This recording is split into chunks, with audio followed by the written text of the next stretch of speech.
ಶಿವೇ ಸರ್ವಾರ್ಥ ಸಾಧಿಕೆ ಶರಣ್ಯೇ ತ್ರಯಂಬಕೆ ಗೌರಿ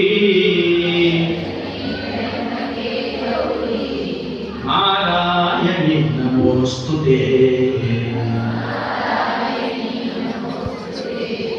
ಈಗ ನಮ್ಮ ಒಳಗಿರುವಂತಹ ವರಮಹಾಲಕ್ಷ್ಮಿಯಲ್ಲಿಯೋ ಕ್ಷೀರಸಾಗರದಲ್ಲಿಯೋ ಒಂದು ವೈಕುಂಠದಲ್ಲಿ ಇದ್ದು ತಿಳ್ಕೊಳ್ಬೇಡಿ.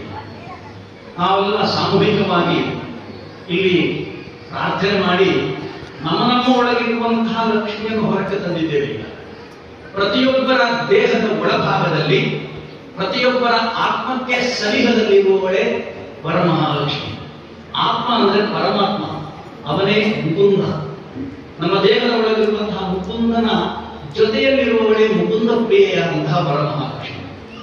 ಅವಳನ್ನು ನಾವು ಎಲ್ಲಿಂದೋ ಕರೆಸುವುದಲ್ಲ, ನಮ್ಮ ಜೊತೆಯಲ್ಲಿದ್ದವಳನ್ನು ನಾವು ಹೊರಕ್ಕೆ ತಂದು ಈಗ ಅರ್ಚನೆ ಮಾಡಿದ್ದೇವೆ. ಆಮೇಲೆ ಸ್ತೋತ್ರ ಮಾಡಿದೆವು. ಇನ್ನು ನೈವೇದ್ಯ ಆವಾಗಲೇ ಆಗಿ ಹೋಗಿದೆ. ಇನ್ನು ಮಂಗಲಾರತಿ ಮಾಡಿ ಮತ್ತೆ ನಮ್ಮ ದೇಹದವನ್ನು ತಗೊಂಡು ಹೋಗಿದ್ದೀವಿ.